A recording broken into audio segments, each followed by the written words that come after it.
তোমাদের সাহস, ন্যায়বোধ এগুলো আমাকে মুগ্ধ করে, কিন্তু আমি ফিল করছি এটা সম্পূর্ণ তোমাদের আন্দোলন।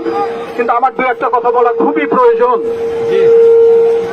তোমরা অনেক কিছুতে এই দেশের বুড়োদের তুলনায় অনেক কিছুতে অনেক বেশি অগ্রসর, কিন্তু অনেক অ্যাঙ্গেল হয়তো তোমাদের ধরতে একটু কষ্ট হয়। আর আমি প্রথমে যে কথাটা বলে শুরু করব, তোমরা আজকে একটা নতুন বাংলাদেশের স্বপ্ন দেখাচ্ছ। সেই বাংলাদেশ, আমাদের আগে যে বাংলাদেশ আমরা দেখেছি সেই বাংলাদেশের মতন নয়। সেই বাংলাদেশে সুবিচার থাকবে, ন্যায় বিচার থাকবে, মানুষের অধিকার থাকবে। তোমরা সেই সুবিচারের পক্ষের শক্তি এবং বাংলাদেশে এই মুহূর্তে একমাত্র শক্তি। কিন্তু কতগুলো জিনিস তোমাদের মনে রাখাটা ভীষণ প্রয়োজন। যেহেতু আমার বয়স বেশি, আমি কিছু কিছু জিনিস হয়তো লক্ষ্য করছি। সেটা হচ্ছে, ইংরেজিতে একটা কথা আছে, victory has many fathers, defeat has none. বিজয়ের বাপের অভাব হয় না, পরাজয়ের কোনো বাপ থাকে না। কাজেই তোমরা সতর্ক থাকবে। তোমরা তোমাদের অভিষ্ট লক্ষ্যে যতই কাছাকাছি যাবে, ততই তোমাদের শক্তিশালী হতে হবে, সংহত হতে হবে, একই সাথে সতর্ক হতে হবে। কারণ এই দেশে তোমাদের মতো ছেলে মেয়েদের যেমন অভাব নেই, তেমনি ধান্দাবাজ শ্রেণীরও কোনো অভাব নেই।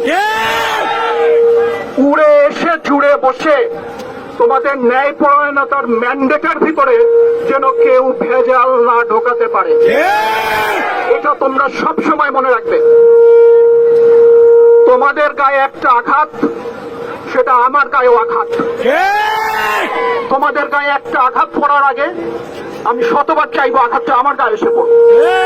কিন্তু তোমাদের কাছে আমার একটা অনুরোধ আছে, যেটা তোমরা এখন পর্যন্ত রক্ষা করেছো বলে আমি তোমাদের ভালোবাসি। সেটা হচ্ছে, আগ বাড়িয়ে কাউকে আঘাত করবে না, কোথাও কোনো হঠকারিতায় পা দেবে না।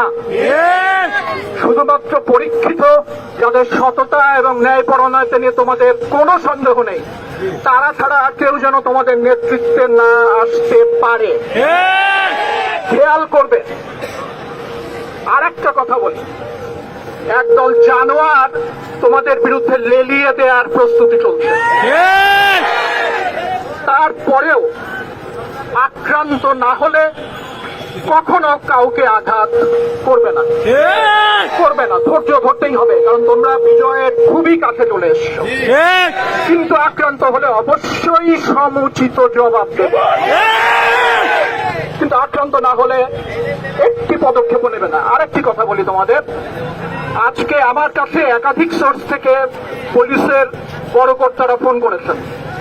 তারা আমাকে বলেছেন, আমি জানি না তাদের কথা কতটুকু বিশ্বাসযোগ্য, যে আজকে তারা সম্পূর্ণ ডিফেন্সিভ পজিশনে থাকবে। কাজেই তাদের তরফ থেকে যদি কোনো ধরনের উস্কানি না আসে, তোমরা একটি উস্কানিমূলক কাজও করবে না। আমি চাই না আমার সন্তানদের কারো উপর কোনো ধরনের আঘাত আসুক। এই কথাগুলো তোমরা মনে রাখবে। বাংলাদেশ আজকে দুই পক্ষ। আমি পার্টি পলিটিক্সের ধার ধারি না, আমি পার্টি পলিটিক্স ঘৃণা করি, কিন্তু বাংলাদেশে আজকে দুটি পক্ষ, একটা হচ্ছে জুলুমবাজ, একটা হচ্ছে জালেম।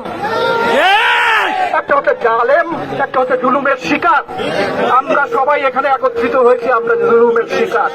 আমরা জুলুমের অবসান চাই, নতুন সুন্দর একটা বাংলাদেশ চাই।